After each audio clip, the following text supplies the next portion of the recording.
जहां अभाव की दीवारें अक्सर ही इंसाफ को रोक लेती हैं, जहां निर्धन की चीखें अक्सर दम तोड़ देती हैं, वहां उम्मीद की लौह बनकर जो आता है वही एक सच्चा वकील कहलाता है, वही एक सच्चा वकील कहलाता है। Hello viewers, I am Advocate Amiteshwar Singh Rajput and today I am going to make this video on Legal Aid Defense Council Scheme, जिसे हम हिंदी में निशुल्क कानूनी सहायता योजना भी कह सकते हैं। Friends, as you all know कि हमारा जो इंडियन कॉन्स्टिट्यूशन है वो सोशलिस्ट प्रिंसिपल्स पर बिलीव करता है और अकॉर्डिंग टू इट हमारे कॉन्स्टिट्यूशन के आर्टिकल 39A में ये चीज लिखी हुई है कि किसी भी आदमी को अगर वो निर्धन है या और कोई भी डिस्क्वालिफिकेशन है तो ये नहीं होना चाहिए कि उसे जस्टिस प्राप्त ना हो। सिर्फ कि वो निर्धन है या किसी भी और कारण की वजह से अगर वो कोर्ट नहीं जा सकता और अपने लिए जस्टिस नहीं पा सकता तो इससे बुरी चीज हमारा कॉन्स्टिट्यूशन समझता है और कुछ नहीं हो सकती। To give force to this directive principle of state policy, हमारी सरकार 1987 में लीगल सर्विसेज अथॉरिटीज एक्ट को लेके आती है और उसके सेक्शन 12 में एक लिस्ट देती है जिन लोगों को वो फ्री लीगल एड प्रोवाइड करेगी। इनमें SC/ST वर्ग के लोग, victims of trafficking, women and children, person with disability, victims of disaster, industrial workman और वो लोग आते हैं जिनकी सालाना इनकम 3 लाख रुपए से कम है। अब यहां तक तो सब चंगा है, सब बढ़िया है। इस सिस्टम को चलाने के लिए डिस्ट्रिक्ट लेवल पर एक डिस्ट्रिक्ट लीगल सर्विसेज अथॉरिटी बनाई गई। ये लोग एडवोकेट्स को अपने पैनल पर लेते थे और उन्हें केस एलोकेट करते थे और पर केस उनको उनकी फीस दी जाती थी। दिस सिस्टम कंटिन्यूड टिल 2020 जब तक नालसा क्रिमिनल साइड पर एक नया पब्लिक डिफेंडर सिस्टम नहीं लेकर आई। अब ये पब्लिक डिफेंडर सिस्टम क्या है? देखिए, पब्लिक डिफेंडर स्टाइल सिस्टम ही legal aid defence counsel system है जिसमें अब पैनल्ड एडवोकेट्स को क्रिमिनल साइड से हटा दिया गया है। उनकी जगह पर सैलरी पर एडवोकेट्स को रखा गया है और उनको डेजिग्नेशन दी गई है chief legal aid defence counsel, deputy chief legal aid defence counsel और assistant legal aid defence counsel. ये लोग अब सरकार के लिए सैलरी बेसिस पर क्रिमिनल्स के लिए फ्री में केस लड़ेंगे। और इस सिस्टम को नासा ने इनिशियली 2020 में 13 डिस्ट्रिक्ट्स में लॉन्च किया जब उन्होंने पाया कि yes this system is working better than the panel system, तो उन्होंने पैनल सिस्टम को कंप्लीटली अबॉलिश कर दिया और इस सिस्टम को कंप्लीटली पीस मील्स में सारे इंडिया में लागू कर दिया। सो this is basically what is legal aid defence counsel system. अब इस सिस्टम का भी legal base article 39A, article 21 of Indian constitution है और लीगल सर्विसेज अथॉरिटीज एक्ट है। अब हम समझते हैं कि इसके प्रोस क्या है और कॉन्स क्या है और क्यों हमारा वकील समुदाय, हमारी बार काउंसिल्स, बार एसोसिएशंस इस सिस्टम का इतना कड़ा विरोध कर रही हैं। देखिए, अगर इस सिस्टम के फायदों की बात की जाए जो कुछ एनजीओज और नासा कहती है वो ये है कि पहले तो सबसे बड़ा फायदा इसका ये है, this system is helping poor and marginalised. देखिए, वो तो पैनल सिस्टम पहले भी आपका हेल्प कर ही रहा था, तो ठीक है, अगर आप इसको इस नजरिए से भी देखते हैं कि अब ज्यादा बढ़िया हेल्प हो सकती है तो डेफिनेटली ये इसके प्रो में चला जाता है। Second, parity with the prosecution department. वो कहते हैं जब विक्टिम्स के लिए हमने प्रोसिक्यूशन डिपार्टमेंट बनाया है तो जो निर्धन है या जो लोग इस कैटेगरी में फॉल करते हैं उनके लिए एक डिफेंस डिपार्टमेंट बनाने में दिक्कत क्या है? नेक्स्ट, उन्होंने सबसे जो अच्छी बात की वो ये है कि पैनल सिस्टम जब एग्जिस्ट करता था तो एडवोकेट्स अपने प्राइवेट केसेस में ही जगल करते रहते थे। जो डिस्ट्रिक्ट लीगल सर्विस अथॉरिटी इनको केस मार्क करती थी उन पर ये ज्यादा ध्यान नहीं देते थे क्योंकि उन्हें लगता था कि इसकी तो फीस हमें आ ही जाएगी, जिस प्राइवेट क्लाइंट से हमने सीधे पैसे लिए हैं पहले हम उनका केस हैंडल कर लें। Next is professionalism and exclusivity. NASA says कि जिन लोगों को हम अपॉइंट कर रहे हैं उन्हें हम इंटरव्यू के थ्रू सिलेक्ट करते हैं, so we are selecting the best stuff we are having.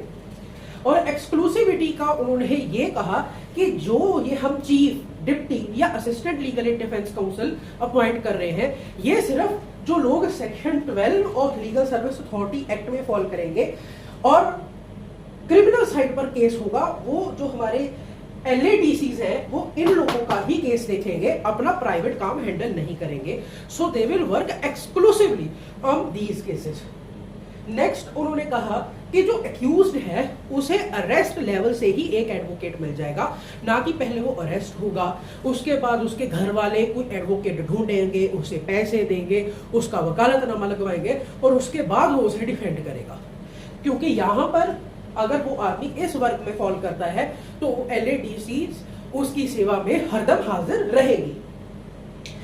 और सबसे बड़ी बात जो इस के प्रोस में कही गई वो ये है कि अगर मेडिकल फील्ड में सिविल हॉस्पिटल्स और जो हमारे प्राइवेट हॉस्पिटल्स हैं वो को एग्जिस्ट कर सकते हैं, तो लीगल फील्ड में हमारे LIDC सिस्टम और नॉर्मल एडवोकेट्स का सिस्टम क्यों को एग्जिस्ट नहीं कर सकता।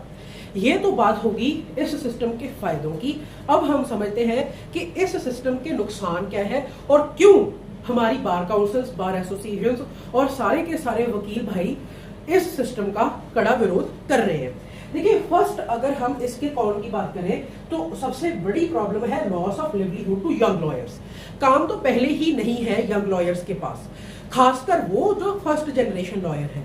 अब अगर हम क्रिमिनल साइड के भी सारे केसेस ऐसे एक डिपार्टमेंट को देने शुरू कर देंगे तो उससे जो हमारे यंग लॉयर्स हैं उनके लिए वर्क प्रोक्योरमेंट बहुत मुश्किल हो जाएगी, उनकी सर्वाइवल ही इस फील्ड में बहुत मुश्किल हो जाएगी।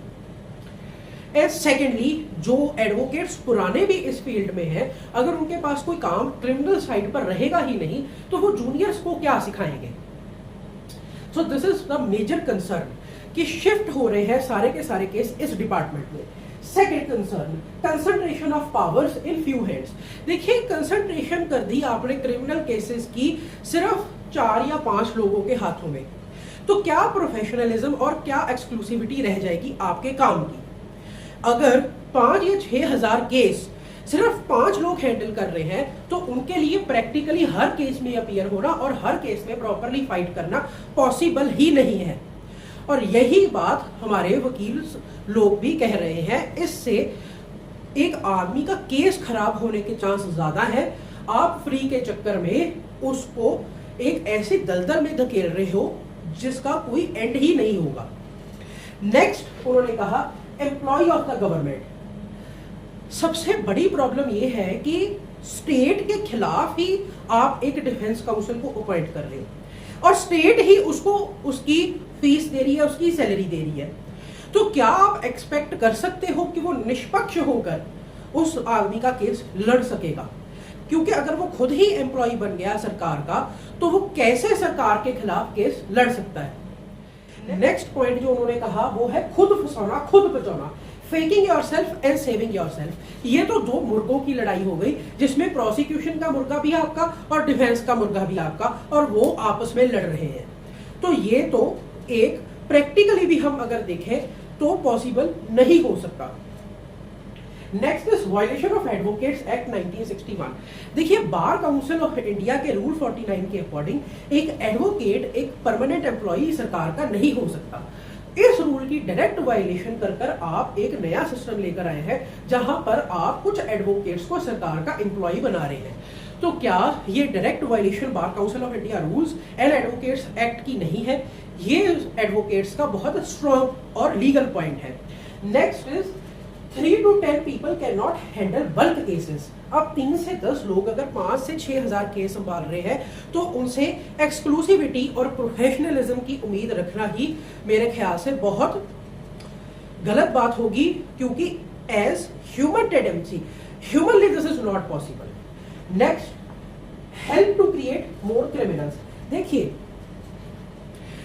अगर एक आदमी को फ्री में लीगल एड मिलेगी तो उसके दिल में एक जो डेटरेंट है कि अगर मैं कोई क्राइम करूंगा तो मेरा घर बाहर तक बिक सकता है, वो डेटरेंट ही आप खत्म कर रहे हो।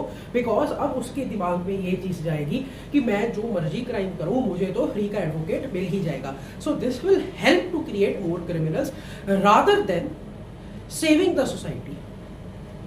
नेक्स्ट इज रिपीट ऑफेंडर्स को ये सिस्टम बहुत हेल्प करेगा।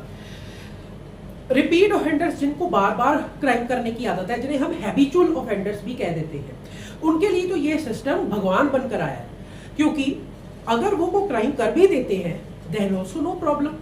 क्या दिक्कत है, क्राइम करो, उसके बाद लीगल एड में जाओ, फ्री का एडवोकेट मिल जाएगा, फिर बाहर आओ बेल पर या बरी होकर, फिर कोई क्राइम करो, फिर आपको फ्री का एडवोकेट मिल जाएगा। तो deterrence to commit a crime बिल्कुल ही खत्म कर देगा ये सिस्टम, ये एडवोकेट्स का कहना है। These are basically the cons of the system. अब हम समझते हैं कि क्या चेंजेस इस सिस्टम में की जाए सो दैट ये सिस्टम प्रॉपरली वर्क करे। और इन चेंजेस को हमारी एक कमेटी जो जस्टिस सैम कुशई जो तेलंगाना हाई कोर्ट के जस्टिस हैं वो हेड कर रहे हैं। इनके साथ एक जयशंकर नमलार भी है जो केरला हाई कोर्ट के जस्टिस हैं, और बाकी 3 लोग और भी हैं। ये कमेटी इस सिस्टम को कंप्लीटली रिव्यू कर रही है और वो देख रही है कि इस सिस्टम में क्या चेंजेस किए जाए so that this system could work more efficiently and properly without disturbing the lives of the advocates. So the changes which I suggest is that if this system is continued, then fresh law graduates should be given chance to become assistant legal aid defense counsel. Next is there should be a objective type exam and interview for appointing these counsels. Proper team should be made which should verify कि जो आदमी free legal add ले रहा है वो इस वर्ग में फॉल करे, क्योंकि इंडिया में सबसे आसान काम कोई भी जाली सर्टिफिकेट बनवाना होता है। तो एक टीम सिर्फ इस काम के लिए होनी चाहिए कि इस चीज को इंश्योर किया जाए कि जो ये लोग हैं सेक्शन 12 के वर्ग में फॉल करते हैं, सिर्फ इन्हें ही फ्री लीगल एड दी जा रही है। Next is no legal aid to habitual offenders, इनको तो बिल्कुल भी लीगल एड नहीं देनी चाहिए। Next is panel system should coexist simultaneously with legal aid defence counsel system. इससे legal aid defence counsel system पर भी वर्कलोड कम हो जाएगा और काम मोर एफिशिएंटली होगा और ऑलमोस्ट हर एडवोकेट को केसेस इक्वली हम बांट सकते हैं। Next is proper scrutiny should be done after the appointments. 1 या 2 साल बाद जो भी काम हुआ है उसकी प्रॉपर स्क्रूटनी होनी चाहिए। और मैं तो ये भी कहूंगा कि पैनल्ड एडवोकेट्स ने कैसा काम किया और जो हमारे legal aid defence counsel system के एडवोकेट्स हैं उन्होंने कैसा काम किया, इस चीज को भी वेरीफाई करके एक प्रॉपर रिपोर्ट तैयार होनी चाहिए। नेक्स्ट इज जो ये एडवोकेट्स हैं इनको प्राइवेट प्रैक्टिस करने से बार किया जाना चाहिए। देखिए ये भी एक बहुत बड़ा ग्रे एरिया है। अगर कोई आदमी एडीए या डिप्टी डीए लगता है देन उसे अपना लाइसेंस कुछ टाइम के लिए सस्पेंड करवाना पड़ता है। His licence is in abeyance till the time he is working as a ADA और डिप्टी डीए और अ डीए। लेकिन हमारे लीगल एड डिफेंस काउंसिल जो अपॉइंट हो रहे हैं इनका लाइसेंस सस्पेंड होगा या नहीं, this is still a grey area. तो इनके भी लाइसेंस को एक एडीए और डिप्टी डीए की तरह सस्पेंड किया जाना चाहिए। नेक्स्ट इज जो हमारे फ्रेश लॉ ग्रेजुएट्स हैं इनको जूनियर अपॉइंट किया जाना चाहिए जो chief legal aid defence counsel और deputy chief legal aid defence counsel का। Next is financial parity should be given to the panelled lawyers. जो हमारे लीगल एड डिफेंस काउंसिल के लॉयर्स हैं और जो हमारे पैनल्ड लॉयर्स हैं इनको भी फाइनेंशियल पैरिटी में रखा जाना चाहिए। Friends, these are my view points which changes I suggest.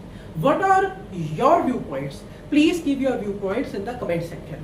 पर मैं इस चीज को भी आपके सामने रखना चाहूंगा कि जब कोई बार काउंसिल या बार एसोसिएशन के इलेक्शन आते हैं तभी इन सब मुद्दों को बहुत जोर शोर से उठाया जाता है। अदरवाइज ऐसे मुद्दों पर नॉर्मली बात नहीं की जाती।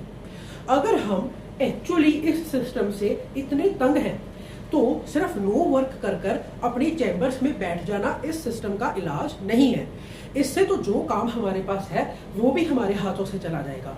अगर हम एक्चुअली इस सिस्टम के खिलाफ खड़ना चाहते हैं, पहली बात नो वर्क करने की जगह हमें भी इनकी तरह जो LADC जैसे पब्लिक गैदरिंग्स में जाते हैं और लोगों को बताते हैं कि सरकार ने एक नया सिस्टम शुरू किया है सिमिलर वे में हम जो बार एसोसिएशन और बार काउंसिल्स हैं, इन्हें भी ऐसी पब्लिक गैदरिंग्स करनी चाहिए और लोगों को बताना चाहिए कि जैसे सिविल हॉस्पिटल में अगर कोई इंसान चला भी जाता है तो उसे अल्टीमेटली किसी प्राइवेट हॉस्पिटल में ही रेफर करना पड़ता है, because they have better facilities. In similar way हम भी जो प्राइवेट एडवोकेट्स हैं वो इनसे बेटर हैं और आपको बेटर सर्विसेज दे सकते हैं। अपने चैम्बर्स में बैठकर नो वर्क डिक्लेयर कर देना या फिर उस टाइम पर शोर मचाना जब किसी बार एसोसिएशन या बार काउंसिल के इलेक्शंस है, इस चीज का समाधान नहीं लेकर आ सकते। इस बात को समझने की एडवोकेट्स को भी बहुत ज्यादा जरूरत है। With this I and up my video. What are your thoughts? Please give in the comment section. If you like the content, please like and share the video and don't forget to subscribe the channel. Thank you so much.